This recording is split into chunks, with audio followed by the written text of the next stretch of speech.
Baik, bismillahirrahmanirrahim. Assalamualaikum warahmatullahi wabarakatuh. Alhamdulillahirrabbilalamin. Wassalatu wassalamu ala asrafil anbiya wal mursalin wa ala alihi wa sahbihi ajma'in. Allahumma aslih ummata Muhammadin sallallahu alaihi wasallam wa farija'an ummati Muhammadin sallallahu alaihi wasallam warham ummata Muhammadin sallallahu alaihi wasallam wangsyur wahfaz wa ayyidnah dhatal wadhan fil alamin bihaqqi Muhammadin sallallahu alaihi wasallam amma ba'du.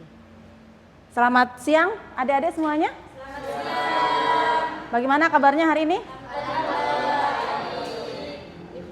Sudah makan belum? Sudah. Alhamdulillah. Sudah siap menerima materi hari ini, mengikuti perkuliahan saya? Alhamdulillah. Tapi untuk itu sebelumnya kita berdoa dulu ya, supaya apa yang kita lakukan siang hari ini mendapatkan keberkahan dari Allah Subhanahu wa taala. Silahkan pimpin doanya.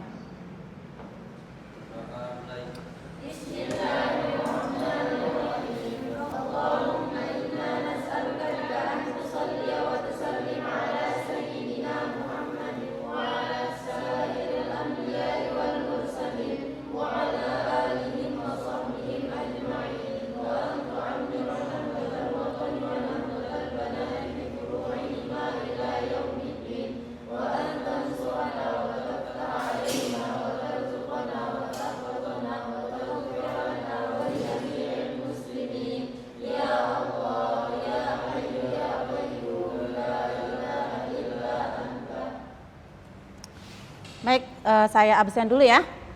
Aisyatur Rodiyah. Hadir, Bu. Dina Rahmana. Hairul Farizin. Oke, ada berapa temennya yang tidak masuk? 3. Ya, 3 orang ya. Ya. Materi hari ini mengenai konsep dan teori dasar dari metodologi penelitian. Jadi ada beberapa hal yang perlu adik-adik ketahui. Ya. Jadi sebagai seorang mahasiswa, kalau mau lulus dari kampus atau perguruan tinggi, itu tentunya dituntut atau diwajibkan untuk membuat sebuah tugas akhir.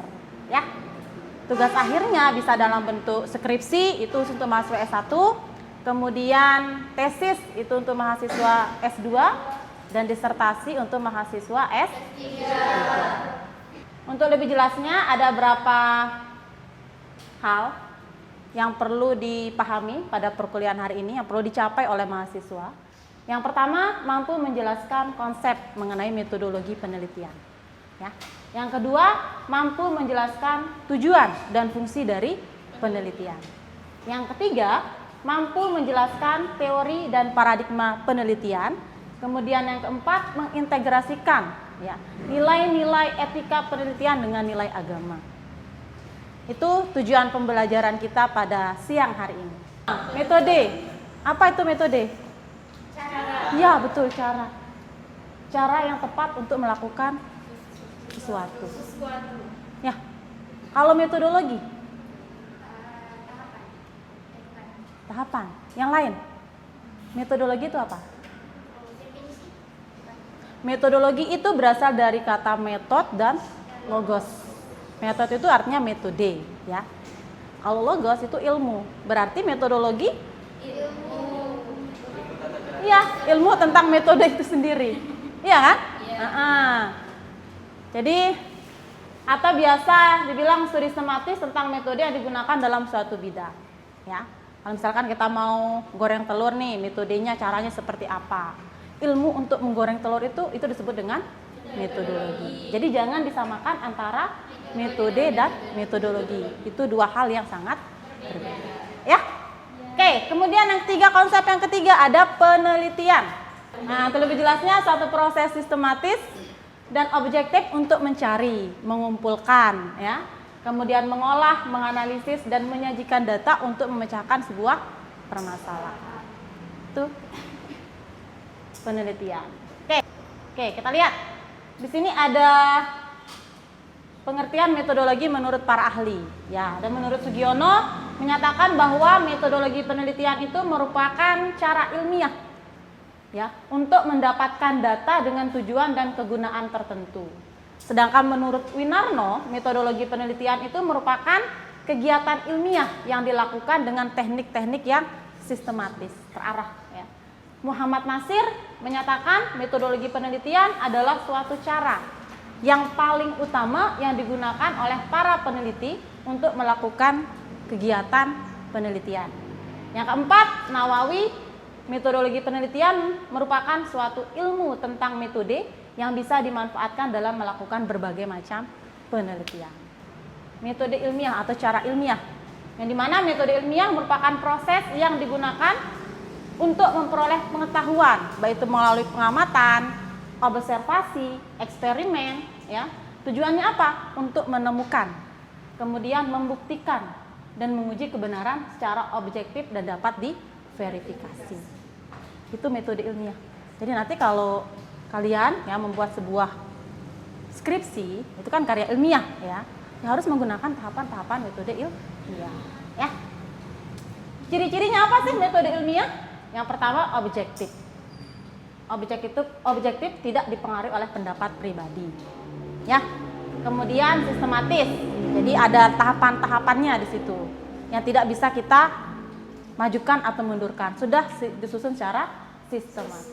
Empiris, berdasarkan data atau pengalaman nyata. Ya. Yang selanjutnya terbuka untuk verifikasi, dapat diuji kembali oleh peneliti lain. Yang terakhir, kritis, mengandalkan penilaian rasional bukan asumsi. Itu beberapa karakteristik dari metodologi penelitian. Dan mohon maaf, metode ilmiah, ya. Seperti itu. Kemudian yang tadi, ini ada salah satu cirinya sistematis, mengikuti langkah-langkah terstruktur dan logis. Jadi tentunya ada langkah-langkah di situ dari metode ilmiah. Apa sih langkah-langkahnya yang pertama? Observasi. Tahu observasi? Apa? Pengamatan. Terjun kemana, Maya? Ya, observasi, pengamatan. Misalkan nih kalian misalnya cewek ya, di dalam kamar duduk-duduk ya. Ada biasanya kalau cewek itu kan identik dengan suatu yang indah, di kamarnya ditaruh tumbuhan misalkan atau tanaman ya. Ada ditaruh di dekat jendela, ada taruh di jauh dari jendelanya. Diamati nih sama si Maya, kok yang di dekat jendela tanamannya lebih tinggi ya dibandingkan dengan yang ini yang jauh dari jendela yang ditaruh sama Maya. Ini ilustrasi Maya. Itu pengamatan tuh. Kita mengamati, ya kan? Kemudian dari pengamatan itu muncul sebuah rumusan masalah. Jadi di rumusan masalah ini kita mengubah pengamatan menjadi sebuah pertanyaan. Ya. Pertanyaan. Berarti 5W plus 1H ya. Jadi salah satu misalkan, mengapa tumbuhan yang di dekat jendela itu lebih tinggi dibandingkan yang jauh dari jendela? Itu rumusan masalah. Ya. Kemudian yang ketiga, perumusan hipotesis. Jadi misalkan si Maya nih buat hipotesis cahaya matahari itu mempengaruhi pertumbuhan tanaman. Itu hipotesis yang dirumuskan oleh Maya. Gitu ya. Nah, baru untuk menguji hipotesisnya benar atau tidak, itu maka peneliti itu harus melakukan sebuah eksperimen. Itu merancang beberapa percobaan untuk menguji hipotesisnya. Misalkan nanti disiapkan 2 tanaman yang sejenis, ya, disiapkan 2 tanaman yang sejenis. Kemudian satunya kita letakkan di dekat jendela, satunya kita letakkan jauh dari jendela. Dan kita diamkan selama kurang lebih 2 atau 3 minggu. Baru nanti kita kita amati. Setelah 3 minggu ke depan kita amati bagaimana berapa tinggi batangnya, kemudian lebar daunnya, warna daun, ya kan? Dan sebagainya. Itu kita kumpulkan datanya, kemudian kita analisis. Ya. Kalau sudah kita melakukan pengumpulan data dan menganalisis data, baru kita bisa menarik kesimpulan. Oh ternyata benar. Ya. Jadi cahaya matahari itu dapat mempengaruhi pertumbuhan tanaman. Ya, seperti itu. Setelah menarik kesimpulan, baru kita bisa melaporkan hasil. Nah, melaporkan hasil ini bisa dalam bentuk tadi skripsi atau mungkin dalam bentuk artikel, bisa dipresentasikan langsung, melaporkan hasil, ya kan? Kemudian uji ulang atau verifikasi. Tujuannya di sini untuk menguji kelayakan. Artinya benar enggak cahaya matahari itu mempengaruhi pertumbuhan tanaman seperti itu. Jadi bisa kita lakukan uji coba ulang dengan kita menggunakan tumbuhan yang berbeda. Bisa dengan waktu yang lama, lebih lama lagi, mungkin gitu kan? Nah, seperti itu. Itu langkah-langkah dari metode ilmiah, tapi biasanya ada sampai 7 langkah. Mengapa perlu melakukan penelitian? Mengapa itu penting sekali kita melakukan sebuah penelitian? Tidak hanya untuk lulus yang mendapatkan sarjana, tapi yang pertama, pengetahuan, pemahaman, dan kemampuan manusia terbatas dibandingkan dengan lingkungan yang begitu luas. Artinya masih banyak hal-hal yang kita tidak tahu. Masih banyak hal-hal yang belum kita pahami. Sehingga muncul keraguan dan pertanyaan pada diri kita. Seperti itu, ya. Kemudian manusia memiliki dorongan untuk mengetahui segala sesuatu. Ada rasa ingin tahu yang tinggi. Kalau bahasa sekarang itu namanya apa? Kepo. Betul, kepo. Iya, kepo, ya kan? Nah, jadi setiap orang itu kepo, memiliki rasa ingin yang tahu yang tinggi. Anak kecil juga ada rasa ingin tahunya, ya kan? Dan yang terakhir, perkembangan ilmu pengetahuan dan teknologi yang semakin berkembang. Sudah kalian rasakan? Apa contohnya? AI. Ya kan sekarang canggih sekali, ya. Itu didapatkan dari hasil beberapa penelitian sehingga muncullah AI itu. Nah, tujuan penelitian yang pertama eksploratif, ya, eksplorasi. Ini masih ada rada-rada lemas ya. Coba Maya dibaca. Eksploratif tujuannya apa? Untuk menggali informasi awal tentang suatu fenomena yang belum banyak diketahui. Oke, kemudian Deskriptif untuk memberikan gambaran atau deskripsi yang sistematis dan akurat terhadap fakta dan karakteristik suatu objek atau gejala. Titik. Yang ketiga ada eksplanatif. Explain, menjelaskan, ya. Jadi untuk menjelaskan hubungan antara variabel dan menguji hipotesis, prediktif, prediksi, ya kan? Untuk meramalkan kejadian atau fenomena berdasarkan data yang tersedia. Kemudian aksi untuk melakukan perbaikan terhadap praktik tertentu. Itu berapa tujuan dari penelitian. Kemudian ada fungsi penelitian, tentunya dapat mengembangkan ilmu pengetahuan, ya, menambah wawasan dan teori-teori baru. Pemecahan masalah praktis, kemudian mengevaluasi program dan membuat sebuah keputusan. Itu fungsi dari penelitian, ya. Nah, teori dan paradigma penelitian. Ini penting sekali mahasiswa tahu teori penelitian dan paradigma penelitian itu seperti apa. Teori. Tahu teori?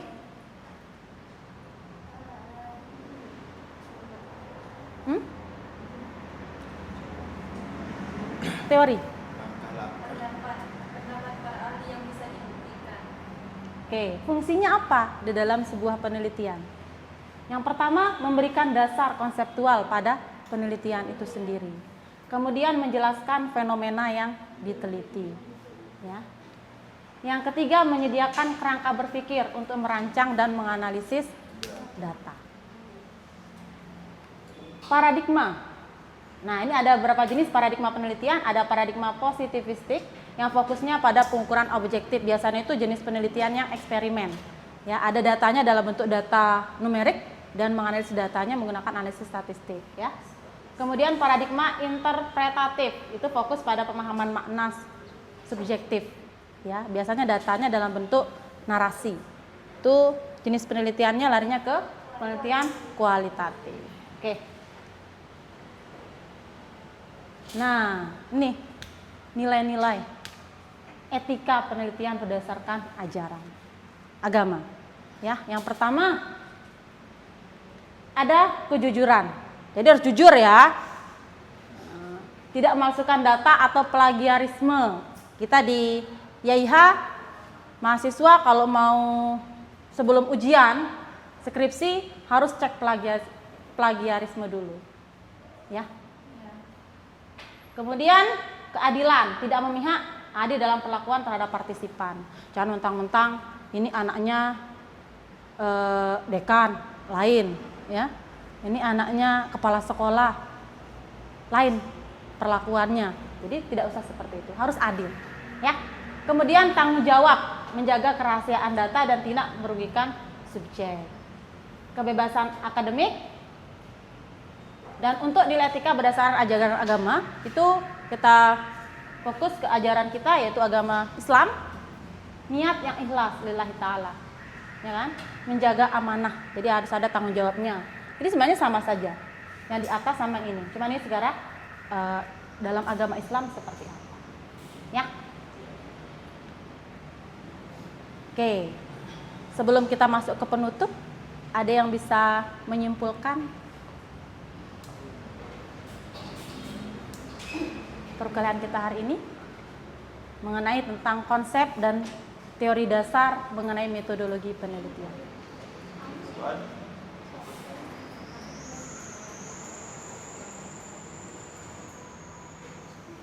Oke, metodologi penelitian bukan sekedar teknik atau prosedur, tapi mencerminkan cara berpikir yang menjunjung tinggi integritas, tanggung jawab, dan etika. Pemahaman mendalam terhadap teori, paradigma, serta etika dalam penelitian sangat penting untuk menghasilkan karya ilmiah yang sahih, bermanfaat, dan dapat dipertanggungjawabkan baik secara ilmiah maupun moral. Coba yang di belakang, silahkan dibaca ulang. Yang di belakang, berikan kesimpulannya.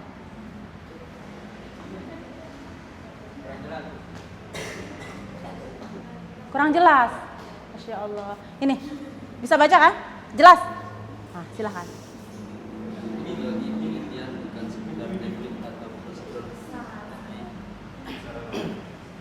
tapi mencerminkan cara berpikir ilmiah yang menjunjung tinggi integritas, tanggung jawab, dan etika.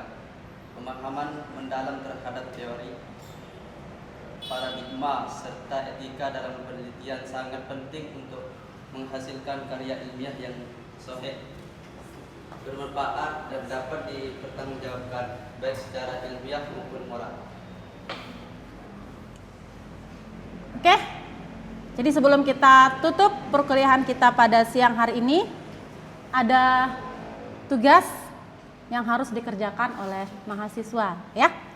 Nah, ada 2 tugas nih untuk pertemuan ini. Untuk pertemuan selanjutnya itu mahasiswa membuat makalah terkait bagaimana merumuskan latar belakang, menyusun latar belakang, kemudian merumuskan masalah dan tujuan, ya. Itu buat makalah kita presentasikan di minggu depan. Oke, ada yang mau ditanyakan? Silakan. Yang Bu. Ya, silakan. Oke. Seperti yang Ibu jelaskan tadi bahwa metodologi itu sangat penting bagi mahasiswa untuk menyelesaikan tugas akhirnya, ya. Ini seperti skripsi kan. Nah, yang Tiang tanyakan di sini Bu, di bagian mana diletakkan, di poin mana diletakkan metodologi pada bagian skripsi tersebut, Bu? Oke, pertanyaan yang bagus ya. Jadi metodologi ini kalau di skripsi itu ada 4 bab ya. Bab 1, bab 2, bab 3, dan bab 4. Nah, jadi bab 1 itu ada latar belakang, kemudian rumusan masalah, tujuan. Kemudian di bab 2 itu kita mengkaji, ada kajian teorinya. Kemudian ada kerangka berpikir, kemudian hipotesis jika memang penelitiannya eksperimen atau kuantitatif, betul.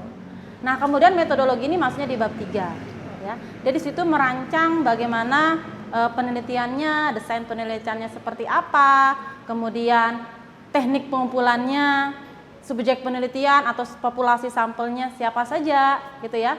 Bagaimana instrumen apa saja yang digunakan dalam penelitian, dan bagaimana menganalisis datanya. Itu ada di bagian bab 3. Seperti itu, ya. Ya, Ibu. Oke, mungkin kita cukupkan perkuliahan kita pada siang hari ini. Jangan lupa minggu depan tugasnya diselesaikan, kita akan melakukan diskusi, ya. Ya. Oke, sekian, kita tutup. Assalamualaikum warahmatullahi wabarakatuh. Waalaikumsalam.